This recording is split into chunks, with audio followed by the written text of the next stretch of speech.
Greetings and salutations, everyone. This is Spirit of 420, because everything I do is so 420, just like this show and getting fired. All of it, it's all fucking 420, man. So just on that front, I know some of y'all probably saw my show the other day and understand that I lost my job. I'm actually quite happy. I'm free. And I mean that. There is a certain freedom that comes along with getting fired or quitting your job.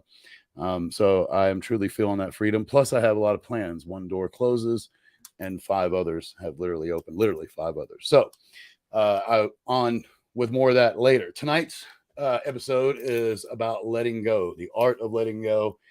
I have an easy saying: let go, let God. It's 4 words. What it really represents to me is let it go, let God have it, let peace in. And, you know, I wanted to talk about that tonight because, I mean, I am dealing with so much, and letting go is not just, you know, a lot of people attribute that, I think, to just one aspect of life, you know, like let go of the bad. It's letting go of everything. And it doesn't mean lack of responsibility. So to kind of give you an idea of what I mean by that is I am, by the way, there's a smile. How you doing? I'm going to try to smile more, but it just feels kind of fake if it's coming across that way. Then it feels that way to me too. I am a smiler. And in fact, sitting around in real life, I'm constantly smiling. And if I was sitting up here just telling jokes, I would be smiling too. If I had someone else, when I have somebody else that I'm talking to, I'm generally smiling. It's just weird to just smile to a camera. Hey, camera, how you doing? Want to go out later, maybe see another film or another camera. But anyway, letting go. So it could be, in my case, letting go of the anger and the animosity that I have at this job, right? This last job. And I'm just going to give examples of myself. It's also letting go of my father and my and by letting, what I mean by letting go is letting go of, I can't control him, you know. If I'm not the problem, there is no solution, which ultimately means, doesn't mean that I'm a problem and a piece of shit. It means that I can only control myself, right? That's all I can control. So letting go of my father, who's getting older and stubborn, and if he's watching now, he knows the truth. And another one is letting go of my son and constantly worrying about him. And not that you don't want to worry about your children. I want to be very clear about that. But if I consume my time with worrying about what he's going to do or possibly do to himself, then I'm no good to him. You know, the best thing, and I didn't used to get this, but the best thing I can do for my son right now, particularly right now, is show him that the down times are merely catalysts to a better day. You know, and I really mean that. Before I post it, I don't believe that it's just, and I'm going to read a quote here in a minute, because I knew that this one would come up pretty much right away. It means I'm going to have to pull out 2 things. One, my glasses, the old man eyeballs, into a book, right? So this is a quote by Steve Allen. This is from the book that I love so much, Change Your Life quote book that I've talked about. And I told you I was going to be using it a lot in this season. Sometimes things which at the moment may be perceived as obstacles and actually be obstacles, difficulties, or drawbacks can in the long run result in some good end which would not have occurred if it had no been for the obstacle. I'm pretty sure that's a typo. I don't believe that Steve Allen said if it had no been for the obstacle. So we're going to go with not, if it had not been for the obstacle. Now, in the simplest of terms, because that is some old ass fucking English, I feel like I'm listening to Game of Thrones or something, reading some Game of Thrones shit. In the simplest of terms, it's exactly what I've been saying. And I didn't read this quote recently, or excuse me, I only read this quote recently. I haven't read this book, ever until a few weeks ago, just before, I think it was right before the beginning of the new season or right at the end of the first season, whatever. But I preach it all the time. I really do. And what I preach, what I believe, what I constantly philosophize on is that the bad is not only part of the balance, but it is literally a necessity. You cannot. And because you know that, then you know that every bad thing that happens is the catalyst for a good one. Now, not to be pessimistic, but it does work the other way. When something great happens, right? You got to know that that's setting in a chain of events that is going something bad and a challenge. I don't even consider it bad anymore. And another one, there's another quote in here I want to touch on right away if I can find it without boring you folks too much.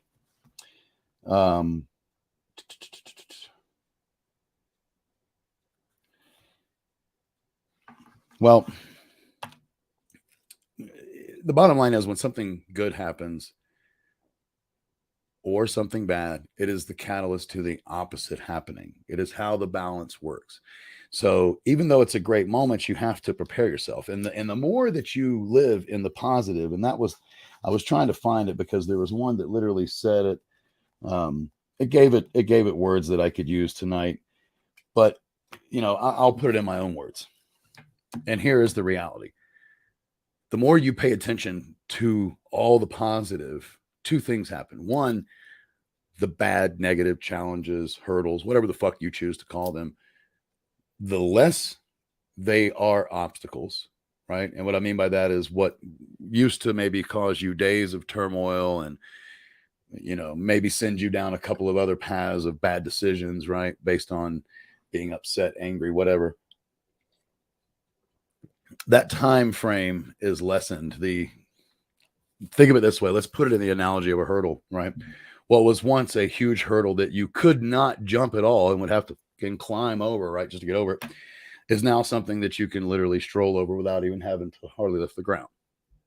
Okay. Also, when you pay attention to all the positive and all those beautiful things that are happening to you, the less you even see other things, like they don't even register as negatives anymore. They just roll off you like, what is one of the songs? Like water, like drops of water on a dove's wings, right? I'm not a fucking poet, or at least not for the show it.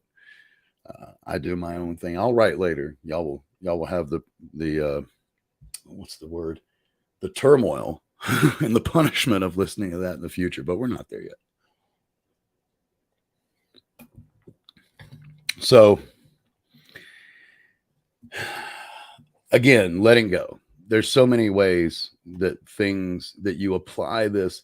It's almost in everything that I do. And I know that from doing this, I have become much happier. In fact, I'm starting a new company and I'm doing something I've never done before because I usually start a company with, some typical mission statement. We're out to change the man anatomy. And it's not that I don't want that. Don't get me wrong. I would like to think that any company I create is one that will change the world and give it something better, right? But there's 3 philosophies that I'm starting off with right away that to me are going to speak. They're going to be the company mottos, the whatever you want to call it. And they're all things that you've heard me talk about. I'm talking about one tonight. Actions speak louder than words, right? If I'm not the problem, there is no solution. Said that one tonight. And what am I talking about? I told you, let go and let God. So I won't have the big phrase. I'm try to keep them short and sweet and to the point, right? And the point of what I'm saying there is that, and what's funny is my partner probably didn't get it at first. I think he's gotten it now. But a lot of people don't get it when they're like, are you doing this to make a lot of money, or I guess not necessarily, are you doing this to make a lot of money, but they'll say something along the lines of, do you think you're going to make a lot of money doing this, right? And I hope that I will, but it's not what my plan is. My plan is to run a successful company that gives my partners on both sides, because everybody to me is a partner, whether they work for me, work with me in regards to a vendor relationship, or the typical what's called client relationship, right? All of these are partners. And that's part of the company lingo too, is that it's a partnership, because only when you partner up with somebody is everybody concerned for the welfare, right? And I don't mean written partner, right? But the whole point is, anybody that I'm talking about there, an employee, a client, or a vendor, right? Those are the three main people that you're going to work with, or a fellow, not just an employee, but your actual partner or equals at whatever level you are. And and if you have people over you in the company, if you're not the owner, then you're management, people ahead of you, directors, whatever the case may be, CEOs, execs, whatever. My point is this: it's all partners. If I know that I'm at the head of this company, so it's easy to say that. But if for some reason I ever become not the head, or at a lower station, maybe I step down from CEO and step down to, maybe vice president or something once the company gets big enough, because I don't need the responsibility, whatever. It's still going to be a partnership between me, the people above me, the people below me, all the companies that we're working with, both supplying as well as the ones that we're supplying to, right? Because it just makes for a better relationship, makes for better interest. Like when you call it a partnership, just right out of the gate, it changes it, right? Because it puts you as equal players. I might be selling you something, and I might be buying something from you, and I might pay you to do this, and you may pay me to do this, but it's all for the same thing. Ultimately, you'd like to think that, at least. And that's what I'm going to be hiring. That's going to be the culture that I manifest, one of equality, one with, as the saying goes these days, a open door policy, right?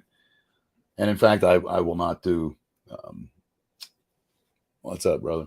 I will not be doing anything stupid like offices. I really like stand-up desks, and I like open space. So the reality is, this isn't going to even be a real company, but if it ever gets a physical headquarters, I promise you, it won't feel like anything else you've ever walked in before. If anything, it'll probably feel like a 90s drug dealer's den.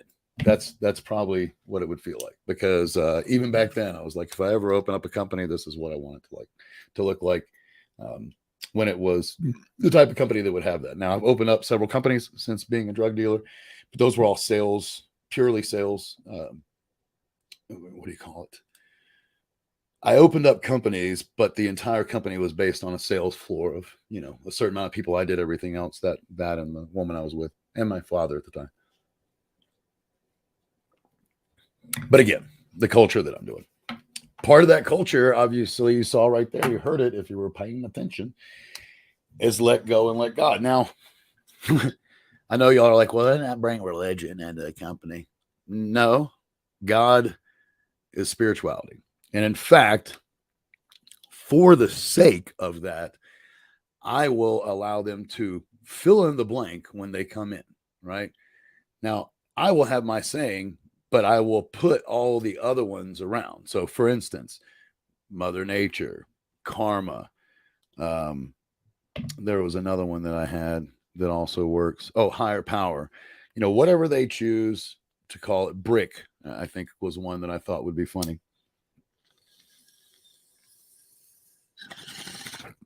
My whole point is, even an atheist has some kind of belief in something, right? Even if their belief is just 100% random. So therefore it would be let go and let science, right? That's fine. Whatever. Or maybe it'll be, excuse me. What was that? Let go and let Darwin. maybe that'll be, maybe I'll come up with a name for like each type of person. Anyway, I digress. Letting go is essential. Letting go, the more you let go, it works like with the positivity thing that I was just talking about a moment ago, right? The more you pay attention to those positive things in your life, two real things happen. One, the bad things are less. They just are less of an annoyance, whatever you want to call it. They're just simply less in all ways, shapes, and forms. And you literally see less of them. And what I mean by that is you literally won't know, like you'll just fly right over it and you won't even notice that something was, it won't be a challenge to you anymore. It won't be a hurdle to you anymore, the way that you see it.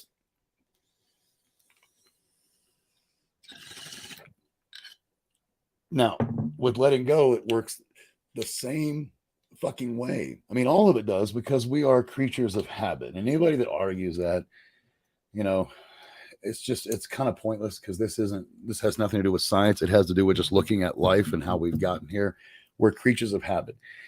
If you learn to let things go, let anger go, or animosity towards a coworker, right? Or animosity towards a deal, because it's usually anger that is the number one thing. Now, where that anger comes from is always hurt, and where that hurt comes from can be one of many places, right?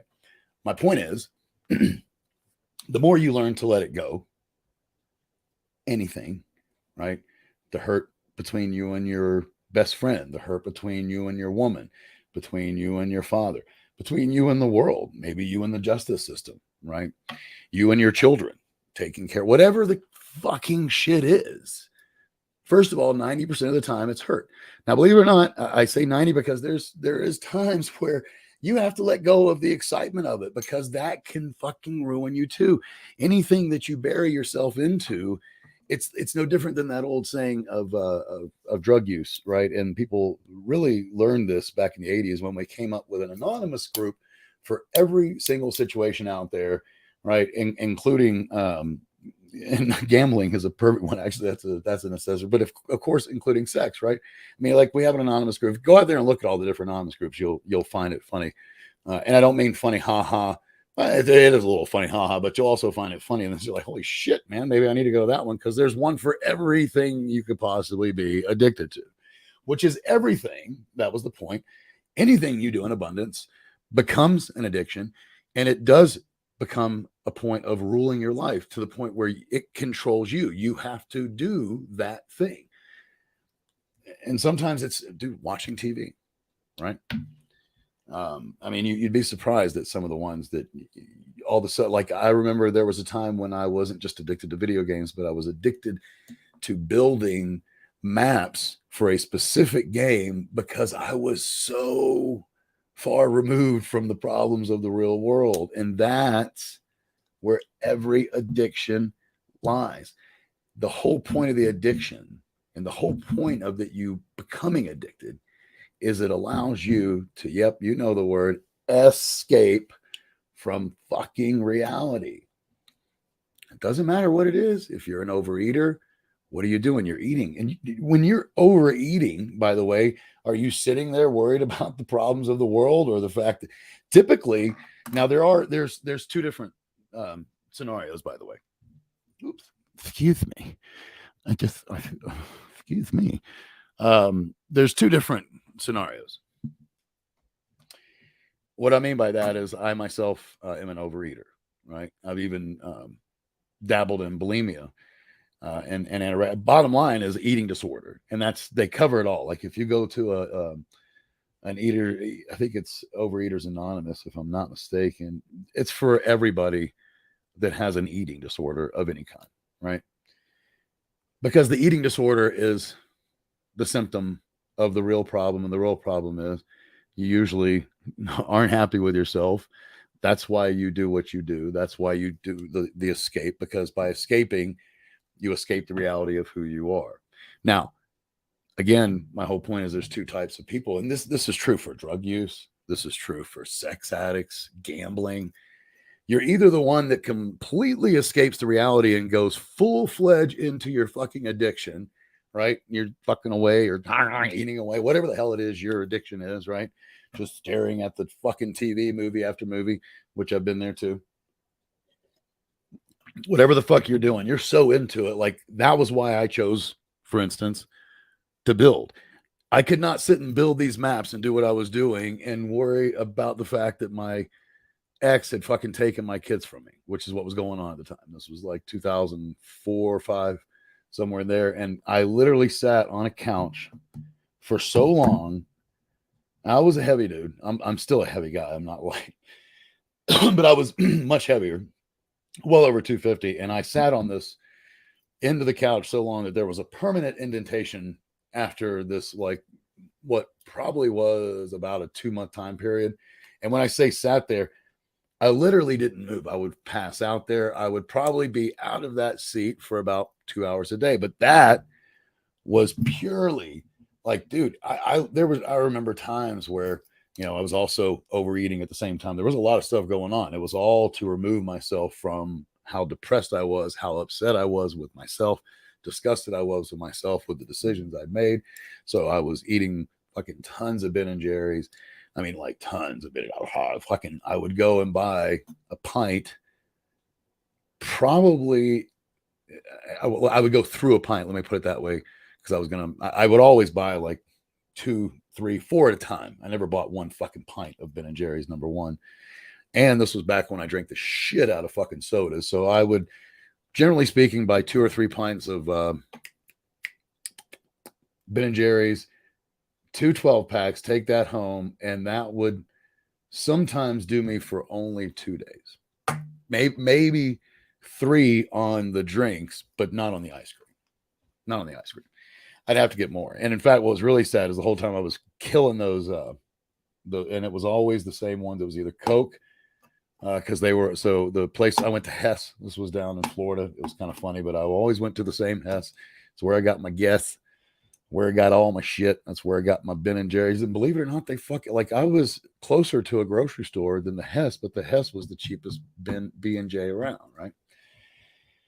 So I would get that. Plus, they had the best deals on sodas. They would always run every month. It switched from either Pepsi products to Coke products, but they always had a sale where it was like, buy one 12-pack, get another 12-pack free, right? So if it was Pepsi, then I would always be doing Mountain Dew and Dr. Pepper, maybe Pepsi, but usually Mountain Dew and Dr. Pepper. And then if it was Coke, then I just straight did Coke, because Pepsi fucking sucks ass. And you can quote me on that. Still today, the Pepsi product is highly inferior to the Coca-Cola product. Just those 2 names. Let me be clear, because Mountain Dew makes Mellow Yellow look like foul shit. Okay. It literally, when I drink Mellow Yellow, I feel like I'm drinking urine after I've had Mountain Dew. So that's the comparison. Dr. Pepper, by the way, again, Mr. Pibb can suck my fucking Pibb. Mr. Pibb sucks ass. It's not good. It really just depends on who comes up with the flavor first, right? Because you look at it, those were who, like Mr. Pibb was around after Dr. Pepper. Mellow Yellow came out after Mountain Dew, right? Pepsi came out after Coke. Anyway, kind of went off on a little Pepsi Coke tangent. Oh, let me get that off the screen. And now I have talked so much that I lost my train of thought.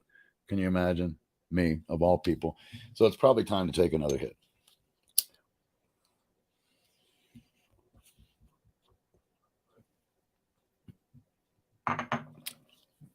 I know that before I went off on the tangent with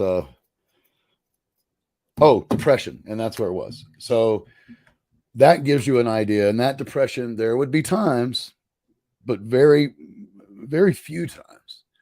The bulk of that period, I did what I did because I didn't think about anything else except building the game. And in fact, it was only when I would go to the Hess station that I would end up like kind of slapping myself with the reality of what I was doing, but still walk in and do it anyway, right? It didn't matter to me. And, you know, that was also at a time when I had no job. So, I mean, it was bad. That's one type of addiction fulfillment, right? The other kind, and I know everybody knows these people, right? Male, female, him, shim, whatever. Someone that while in the midst of doing their addiction. And again, this is drugs, sex, gambling. They're beating the shit out of themselves while they do it. It's literally like, so there's two types of people in the world. There's either the ones that do it to hide from the addiction. And when they have those moments of self-reflection, they usually quickly dive back into the addiction to get their mind off of it. That was what I did predominantly with most of my addictions, whether it was drugs, eating, video game making, whatever the fuck it was. But then there's the other kind, when they're like, I fucking suck for fucking you. Like, I mean, they literally beat themselves up. Like, can't believe I'm eating this while they're stuffing their mouth, or they're doing drugs. And the drugs are the worst because I call it going on like a reality trip, which, don't get me wrong, will happen to me if I take acid, but that's because I've done so much acid in my life that I am what they call burned out. I can't do it anymore. Acid doesn't, you have like a capacity. Mine is full. That's all you need to understand. You have a capacity. Now, obviously, you can go beyond that capacity, but it gets really nasty once you have broken. And what I mean by that is once you go on one of these reality trips on hallucinogenic, particularly acid, there's no enjoying acid again because it's all you're going to do. And it's just self-reflection of how much of a piece of shit you are without looking at any of the good. Well, when you're doing drugs and you're that kind of person, you're literally like, fucking crack sucks. That's not what I did when I smoked crack. I was like, oh, take me away, Calgon. Cal crack. Take me away, crack gone. There, I like that best. Take me away, crack gone. Crack on. Dude, I was just thinking about it today, as a matter of fact, on a little tangent. And let me fucking A, because I have the memory of an elephant. No, I don't. It's the exact opposite. So, see, just trying to get the fucking note. I've forgotten both what I was going to say. What a stoner. What a stoner.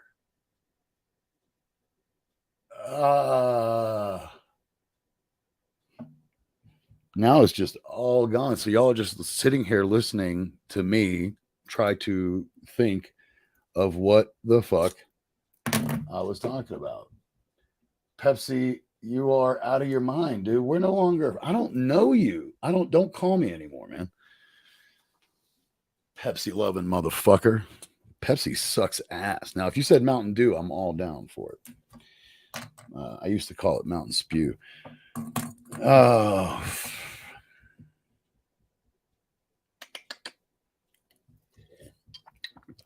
all right. Crack on. Woohoo. All right. So I was talking about taking away. That was the other side of addiction. All right. I was going to go off on a little tangent, though, about just memories because I was thinking about crack. I don't know what it was, but we were having some conversation today as a family. And I just got to thinking about those old days. And it's funny because I got to a real place. I mean, my addiction with crack when I was a drug dealer was bar none ridiculous. I would buy what's called a cookie, and that was 1 ounce, just one piece of raw cocaine, right? Already cooked up, ready to smoke. And I would go through that thing. And this is what made me think about it is Dracula, funny enough, was the one we were watching, Bram Stoker's Dracula. And I remember like it would be back then. So this was when Bram Stoker's Dracula came out. I wasn't even 20. I think when it came out, or if I was, then I was a fresh 20. Maybe I just turned 20. Maybe that's what it was. I was 20. Okay. Either way, came out in 92, right? And I started smoking crack around 19. And let's just say I had no idea what I was in for. Okay. I'm not going to go into that story. That'll be a good story. Fuck it. You know what? I'll give y'all 30 seconds. Who wants to hear the story of the first time I smoked crack? Because this is all about telling stories, and here's one. So But the point is, when Bram Stoker's Dracula came out, that was still early on at the time where, like, I would get, to give you a comparison, I would get maybe $40, but typically just like $20 worth of rock, right? And that $20 worth of rock was like, I don't know, 6, maybe 7 hits. I would chop it up. I'd always make one extra big. So, chop it in half, chop it in half, chop it in half, chop it in half. You get 8 out of there. But like I said, I would always have at least one. Usually that was the first one, started off with a blast. Now, skip forward. That was, literally when Bram Stoker's Dracula came out. I remember doing it before the show. You don't stay high for long, but you do get this geekiness that lasts, well for more than an hour, right? But when you're first doing that shit, I'll let the cuckoo go off. When you're first doing crack, just like anything, the tolerance is different. And believe it or not, the come down isn't nearly as bad in the early days. It's still bad. Don't get me wrong. That's how you get hooked. It is bad. But if you think it's bad from doing a 20 rock over, and you'll understand what I'm talking about. But see, once you've gotten hooked on it, a 20 rock that you smoke over an hour, that 20 rock becomes one fucking hit. Okay. So I got to the point where I was buying these cookies. Oh, okay. So we got at least one person, seems to be the only one engaged tonight. So I'll come back to it. But I got to the point, skip ahead. I'm 24 years old and I'm a drug dealer. I'm making shit tons of money. I mean, this wasn't even, to me, it only made sense because otherwise I would end up spending, easily over $1,000 every day. So I would buy this cookie for like 25, 26, sometimes as much as $3,000, depending on the purity of the cocaine. And then I'm gone for 3.5 days, like gone, dude. You're not going to see me. I still handled my business because all that stuff was run by, I had a partner by this time. So whether I was there or not, things were still happening. His brother was the mule. Y'all should have been keeping up with this from past stories, right? So I will tell the story. Don't get me wrong. But that's what I'm talking about. You can't come down from that. When I literally would go 3 days and pretty much not sleep, because in order to sleep means I had to stop using. Period. You're not going to take a fucking hit of crack and lay down. In fact, the longer you've been up and the more and harder you've been hitting that fucking shit, the harder it is to go to sleep, because the bigger the come down and the more you want to just take another one to stop the agony.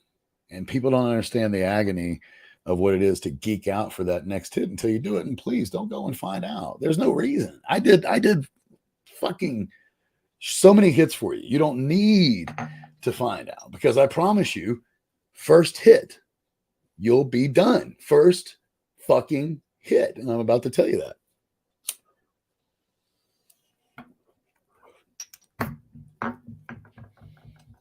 So I'm 19 years old. I had just met what, I didn't know at the time. I mean, I knew she was my girlfriend, but I didn't know at the time that she was going to be my first actual long-lasting girlfriend.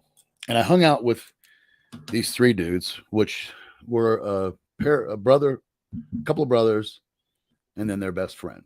And they were all within it was an older brother and his best friend, and then that dude's younger brother, who was only like a year or 2 younger. So we were all about the same age. I think, technically speaking, the brother and that's why I fit, because there was the younger brother, there was me, and then there was the older brother and the friend. And we were all there within less than 24 months of each other, right? So we had this real bond going on at the time that I met. It was because of them and another friend of theirs that I even met the girl that I ended up dating. But I'm out with them one night, right? And just started dating her. I kid you not. It's like 2 weeks into this. I literally just left her at the Applebee's. They picked me up at the Applebee's and we were going to go out and party, play pool and all that kind of stuff. And they're like, hey, let's start off with something different tonight. I was like, what do you want to do? My guess today is that they had already done some. They were geeking, so it was very, very easy, you could say, to talk me into it because they said all the right things, which I'm about to tell you. So at this point in my life, I had never done cocaine of any kind. So I was extremely naive. I was not a dealer of any kind of consequence. At the most, at that point in my life, I had gotten a QP and divvied out, mostly still quarters, maybe a half ounce, and maybe occasionally an ounce to somebody. But I didn't want to do that shit because it didn't make me the money I needed to smoke that ounce for free. It's always 1 for 3, right? 1 out of 4, 1 to 3. You're gonna smoke 1, sell 3. That's the ratio of a pot dealer, or at least it was back in my day. So, needless to say, when they first said it, I was like, "Nah, dude, I don't, I don't do cocaine." They were like, what they said is, "Hey, do you want to freebase some coke?" And I was like, "No, I'm not going to do crack." That's what I said. And they're like, "This isn't crack. It's freebasing coke." And I'm like, "Okay, what's the difference?" Like, well, and they gave me some bullshit story, which amounted to crack was off the streets, but freebase, somebody made it, which was a complete lie for my buddies. I now know that they got it from a fucking crack dealer, and they already had it. If I'm remembering now, they already had it. And the bottom line was they wanted, if you've ever done any of those drugs or been around drugs, then you feel a lot better about doing your drug and your addiction when everybody's a part of it. And you'll even give some of your drugs. People say that doesn't happen, but in reality, if you're the one that's got $50 worth of crack and you have 2 other dudes there that both like crack, you're going to end up giving them probably at least $5, maybe $10, maybe even more worth of that, because you're not going to feel good about sitting there going, "Oh my shit, you guys got it." It's just, there are people like that. Don't get me wrong. I'm sure someone out there right now is watching going, "That's bullshit, man. Just fucking do." I'm not saying that it's not possible. I'm just telling you, most people just aren't like that because they know the drug karma. You do that now, one of these 2 dudes is going to be in the same situation later on. And trust me, I've been there 1,000, 100 fucking million times. You'd be surprised some of the places I've been on crack. I should start a new fucking series. You know what? I'm sorry, but when I have an idea, I got to write it down now or else it'll go away. Series on where I've been to smoke. And trust me, I am who I am now, but I've always said, and I continue to say, we are all equal. I have gone down some of the darkest, fucking most disgusting places that you can imagine because of that fucking crack rock. And I mean, sexually, back alleys, in some of the worst situations, all of it because of that fucking rock. That rock is horrible. And if I could go back, I don't regret it because I am who I am, but it is one of those things where if somehow I had the ability to go back, I would probably punch myself in the face and be like, "Don't fucking do that. It's going to change your life." I mean, to give you a for instance, as sound and full of positivity and all that fucking shit that I am at this particular moment in my life, right? I still fight. Go, "Hey, maybe I'll get $100 for it tonight. Just fucking go at it." By the way, I don't even think in 20s anymore.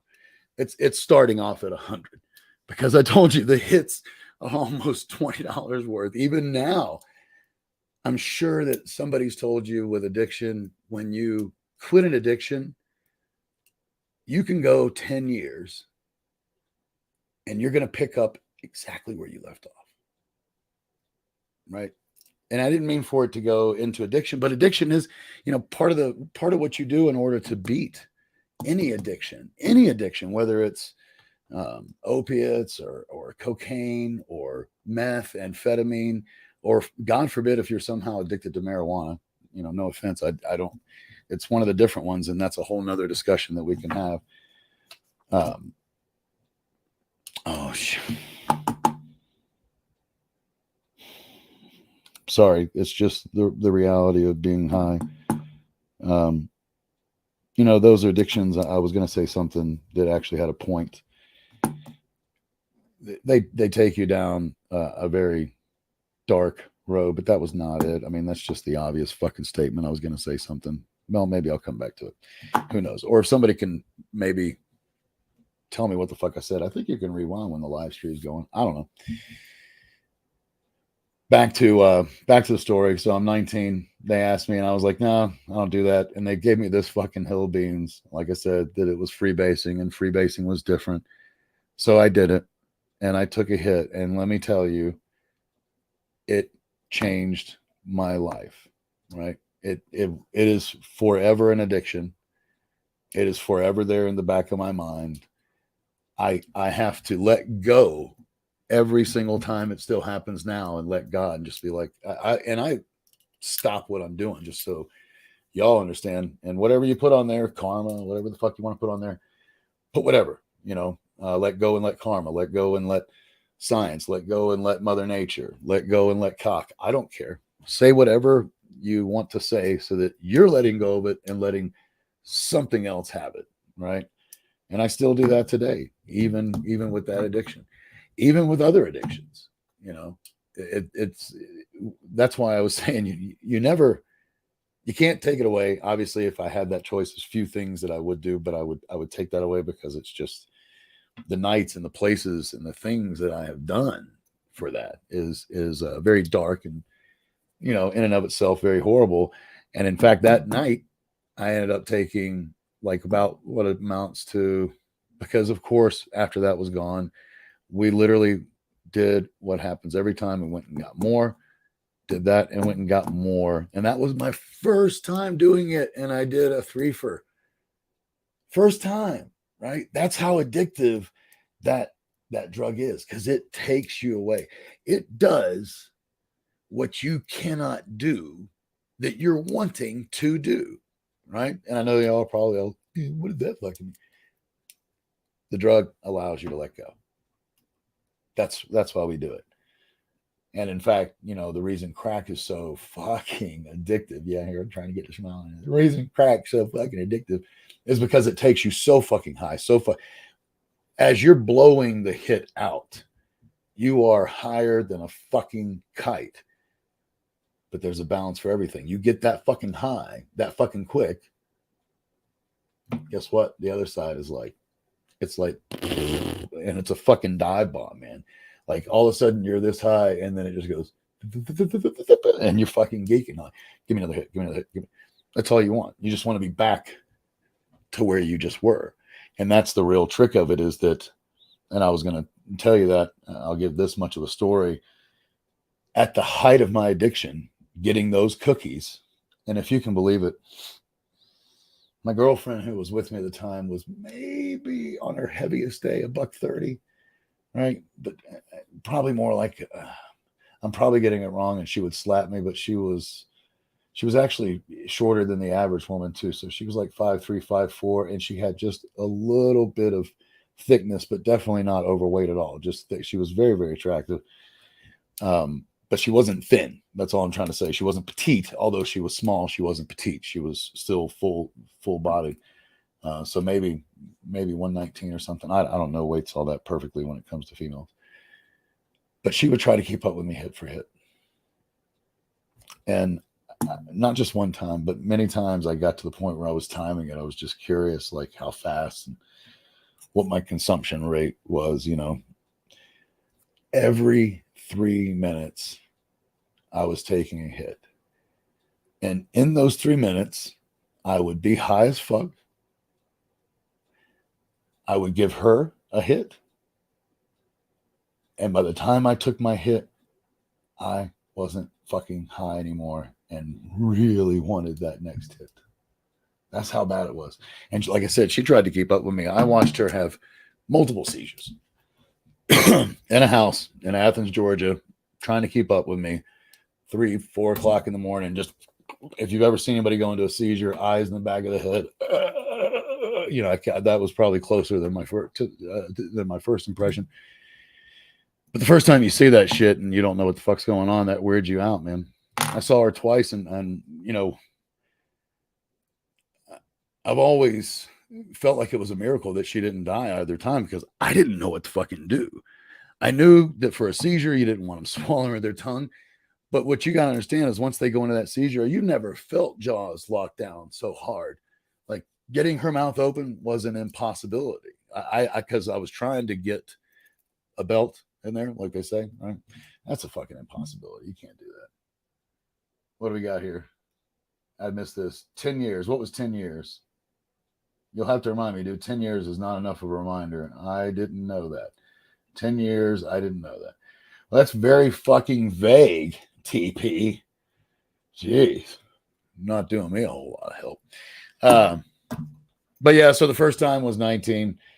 The last time that I smoked crack was actually May of 2018 when I left Florida because, like I told you, I have fought this addiction ever since then. And that, by the way, to give you a perspective of the year, when that happened, I'm pretty sure. In fact, I'm like almost 100% positive that it was already. So I was 19, but it was already the next year. I just hadn't had my birthday yet, so that would have made it 92, right? So since 92 to 2018, I have not had any here. Now I will be honest. I've done some powder while I've been here, and that's happened where I've just been in the right place at the right time, and someone, hey, you want something? Yeah. But that is so different. You just can't even imagine. I've always told people like they're not even in the same. The only thing that makes them the same is the where they came from, and that you take one to make the other. And what most people don't understand is all you do, all crack is, right? And if this is too much, I'm sorry, but all crack is the removal. Now you can add agents to it, but if you're freebasing cocaine technically, which is where crack comes from, if you're doing it the right way, then you're actually removing all the cut. What you end up having is almost the purest form of it, which is why taking a little hit of that shit is so fucking powerful, right? Because if let's just say, I mean, I'll give you for instance, if I got some 80% cut powder back in the day when I would do both, I would then go take that to my dealer and be like, this fucking shit sucks. I don't want to snort it. It's too much cut. It hurts my nose. And he would fucking cook it up and take all the cut out of it. And you get less, you know, if I gave him an 8-ball, which is 3.5 grams, and it's cut at 80%, well, then do the math. I'm probably going to get like maybe 2.5 grams back because that's how much fucking cut was in there. Right. You know, other than that, I still fight it. While driving my kids, and I know that's horrible, but I made the last deal on the like right before I left town so that I could, essentially do it. I know that sounds funny, but I wanted to get out of there so bad. And by that time, you already know, if you're still doing an addiction 10, 20, 30, 40, 30 plus years later, you're not denying, you're not fooling yourself. You know what you're up against, and you know what doors you're opening and what can of worms you're opening, whatever you want to call it. So I was very aware of who I was. I was also very aware that geek keeps me wide awake. I'm not sleeping during that time. And just to put everything to perspective, I was moving out at 11 o'clock at night, and this is only 4.5 years ago, right? So in my mid 40s, there was no way I was going to stay awake for very long. And I had to get us to at least a certain point up to Tennessee in order for us to be done for the night. So did I do it? Yeah. Am I proud of it? No. I can tell you this, just like any other time with me, though, I wasn't beating myself up. I was enjoying the hell of it up until the bitter end. Now, I will say this. When you're geeking and you want more, guess what you do at that point? Yeah, you beat yourself. Why did I do it again? I'm such a loser. I can give you 100 things that I say. And that's when you're like, let's just get 20 more. Let's just get 40 more. Let's just get 100 more. That's how the first time it was a threefer. When dealing with my crack, unless I was getting those big amounts cookies when I was a dealer, it's almost inevitable that if I did it, anybody who knew me or any girlfriends who were with me knew that if we said, let's just get a 40, that meant it was going to be at a minimum of 3 for, and we were going to be doing it all night. So it's just, it's the addiction. It is what it is. And all I can tell you is letting go is one of the most important pieces of everything, not just addiction, but everything. And I will say this, because I didn't mean to go off on addiction, but a lot of people are actually addicted to, how do you say, a destructive lifestyle. And you may not even see it that way, or maybe you have come to it, but then you have to let it go. So remember this little adage in there, which I've gotten to the point where I love all these little cliches, and I know they're cliche, but they have righteous fucking meaning. And because they're short, easy to remember, you use them, right? Use them in the heat of the moment. Oh my God, I'm so high right now. At least my memory is fucking just gone. I had a great one that I was going to give to you, and I know most of y'all probably know it. Oh, Hill of fucking Beans. That's the third time, man. I would just quit watching me if I were you. I would put a thing. Fuck off, dude. You can't even remember your balls. Addiction. What do we got? Addiction. Yes, it does. Wherever you left off, it always picks up where you left off. But that was not.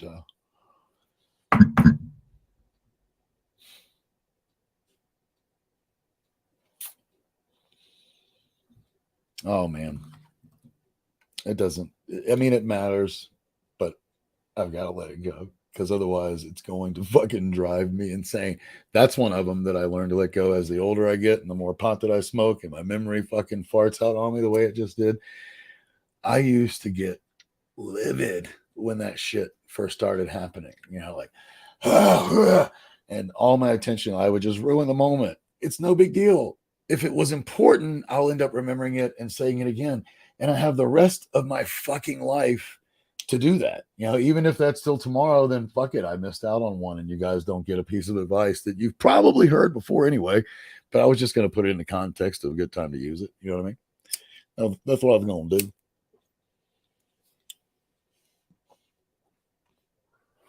Realistically speaking, again, letting go is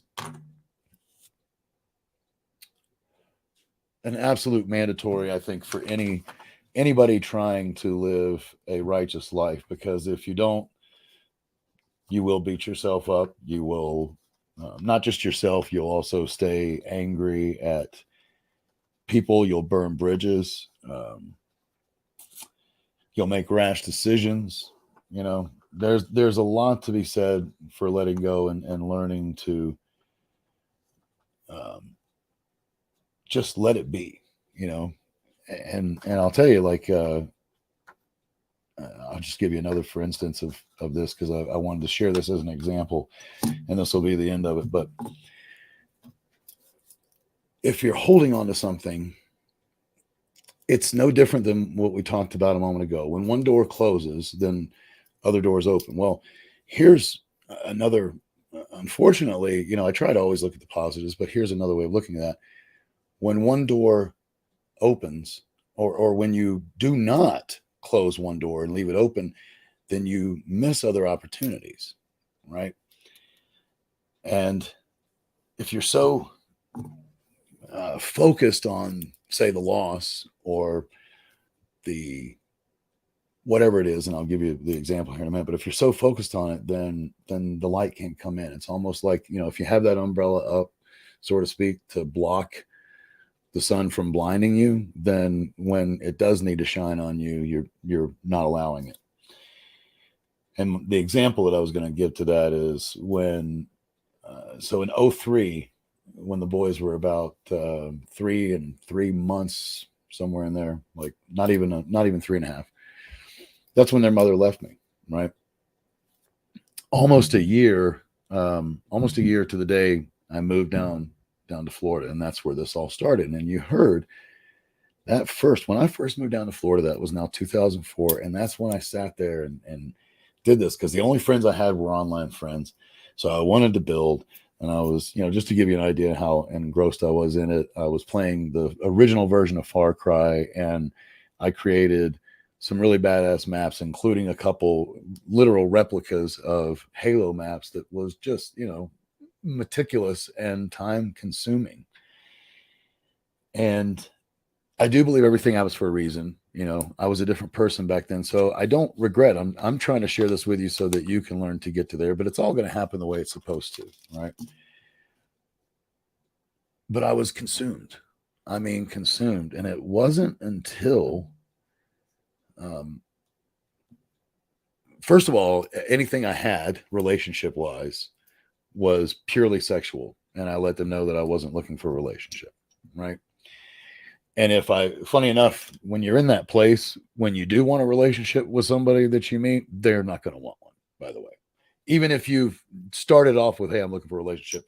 Because before I met what became my wife, there was a couple girls that I was like, hey, I would like to, be with you, but they pushed me away because I wasn't, if you're not in the right place, it's not going to happen. I'm just telling you, it's not going to happen. But if you're mourning the other loss and you're still wrapped up in it and you have not let it go, it consumes you, right? And it wasn't until, it took what became my wife now. That's the awesome part. But we became fuck buddies and we were together for almost 2.5 years, I think, close to it when we moved from Florida up to North Carolina. And she had loved me the whole time, but I finally told her that I loved her. And I truly meant it because I even told her, I was like, I finally let her go. I had finally done it. And I had to do it in order to truly get the love that my wife was giving to me and be deserving of it as well. But in order to give that love back, I had to finally let go of the other one. And it wasn't until then that I finally found true love that was based on equality, support, what's the other big one that matters? Trust, right?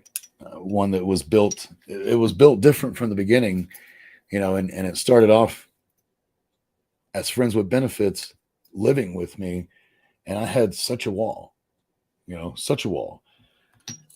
because I would not let go the whole time. And she's very aware of this. My wife today is under no, delusions. She's extremely aware that, those first 2 years, at least those first 2 years, I still somewhere had hopes that somehow, me and Whorebucket were going to somehow find our way back together, if nothing else for the boys' sake. And, when I will say this, I never did get closure from her, HB, let's just call her that, right? Whorebucket, or no, I guess that would be WB. But then isn't that putting down Warner Brothers channel? Well, we'll go with it anyway. WB. So I spell whore with an H. Fuck off, because I was thinking hoe bucket. I can go back to that. There we go. Then it's not W. It doesn't really matter. My point is this.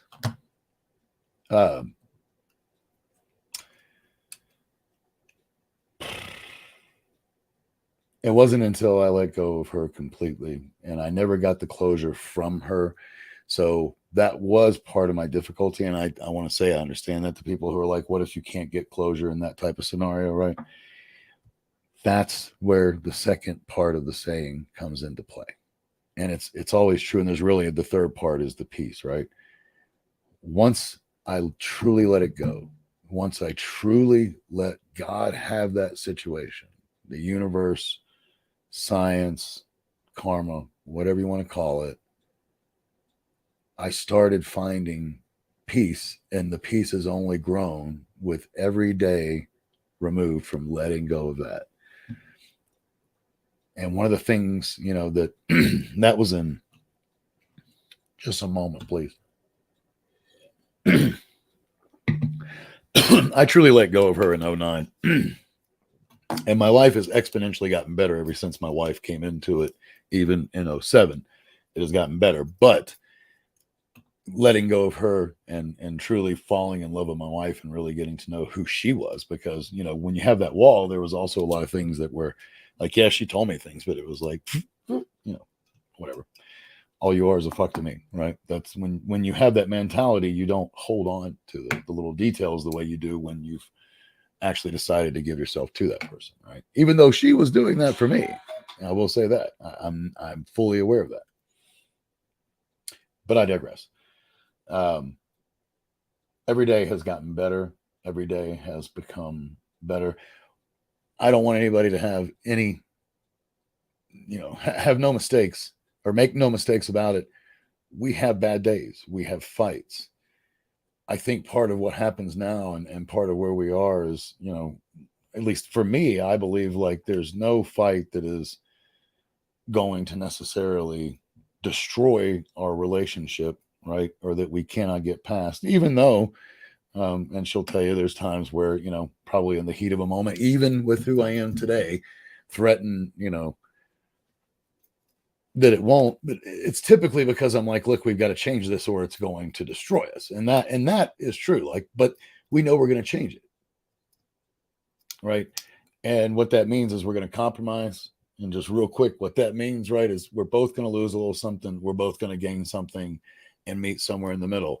And that was my point. We've gotten to the point where I don't feel like that's going to change. And just on a side note, by the way, I've had multiple relationships. I even tried open relationships with other women. But this one is 100% open, and I have never had it's open, and everybody knows I'm a pansexual, so I'm a dog in heat basically all the time, right? But I've never had more trust and more faith in a relationship, and that is a huge part of it. That's all I can tell you.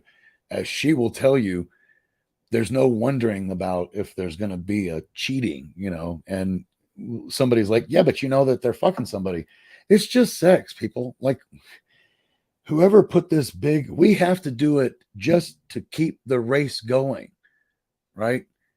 Having sex with someone else is no different than going into the bathroom in the middle of a workday and masturbating. It's the same fucking thing. You just decide to have somebody join you. That's all. Same thing. It's just sex. And when you make love to your partner, that's a different story. And by the way that I work and all that, that's another story for another day, because I can love other people too. I can have other partners. I truly understand that.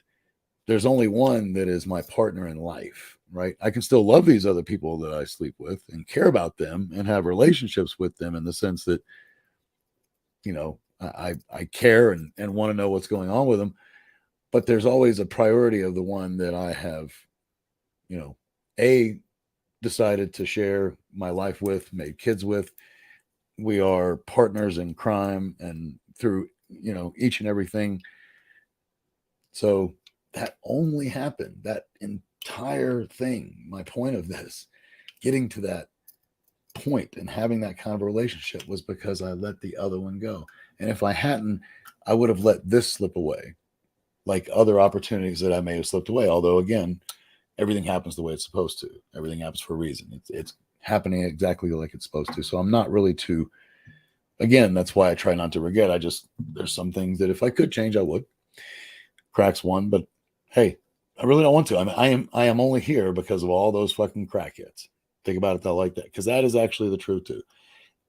Anything different, and I would not be where I am right now.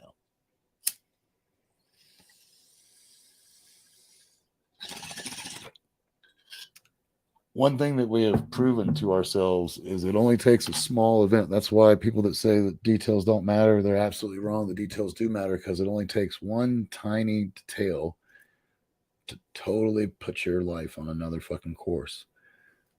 I decided to smoke crack that night, and it became a lifelong addiction. That's what I'm talking about. Little details. And all I did was go out to party with some friends that night on a night like any other night, where I left my girlfriend at fucking Applebee's after a wonderful dinner and said, I'm going to go party with my friends. See you later. Change my life forever. To blaze or not to blaze, there is no question. There is only to get high, to get by. I love each and every one of you. I'll be back again tomorrow night. Double hitter.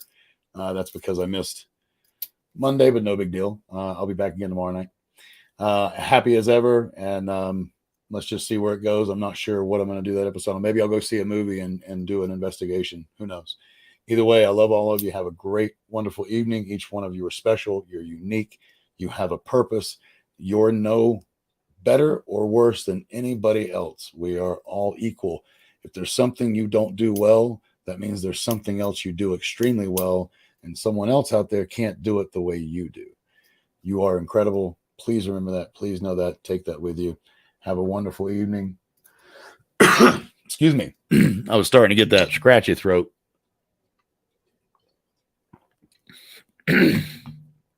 I don't know about you guys, but I really can't stand it when it gets that. Like there's a frog in the back of his throat. It doesn't. No.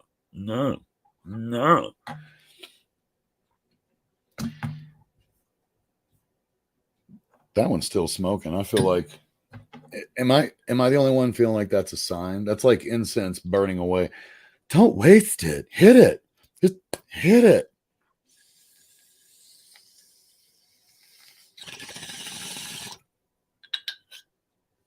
It was worthy, but now it's still smoking. Am I going to finish this bowl off? Is I got to go out?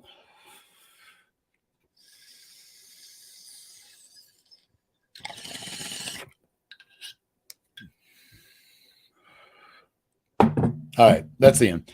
I love all you guys. You're awesome. Thanks for supporting me. I appreciate it. If you ever need anything, just reach out. If there's anything I can do, if it is in my capacity, then trust me, all you have to do is ask. I'll be there for you.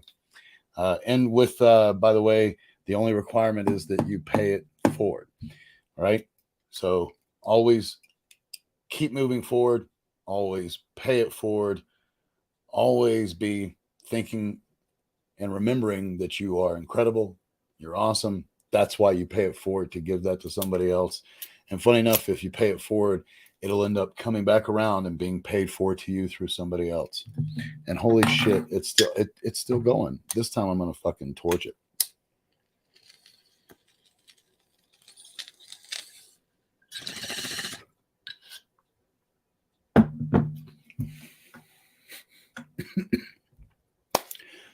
As Cheech Moran says, and dusted on. Fuck it. All right. I love all y'all. Wait, there's one more new message. Hey, what's up, man? How's it going? I'm glad I saw that before I left. Thank you for stopping by. For all of y'all, that Odin right there is that'll do it. Yep, it will. Exactly. Odin is the one that I just had an episode with last weekend. We had that nice conversation, and we almost talked for, well, fact is, we did talk for 3 hours. Y'all missed the first half hour of a 3 hour and 10-minute conversation, but that is another story. I love all y'all. All y'all are special. You're awesome. You're incredible. If you ever need anything, don't hesitate to ask. If you want any idea who I am, just read the tweet that is pinned to my Twitter account, which is simply at Spirit of 420. Exactly how it sounds. Have a great evening. All of y'all take care. Oh, there's one more. Living the dream. I know, buddy. I know. Me too. We'll do something else again soon for sure, man. It's going to continue. Love all you guys. See you. Oh, tomorrow night. You can't have my phone number unless we running up the digits. Let me meditate. I just need a couple minutes. Tryna low for me, my cojones to the big ass. Bitch, I get high. I ain't looking at the clock still.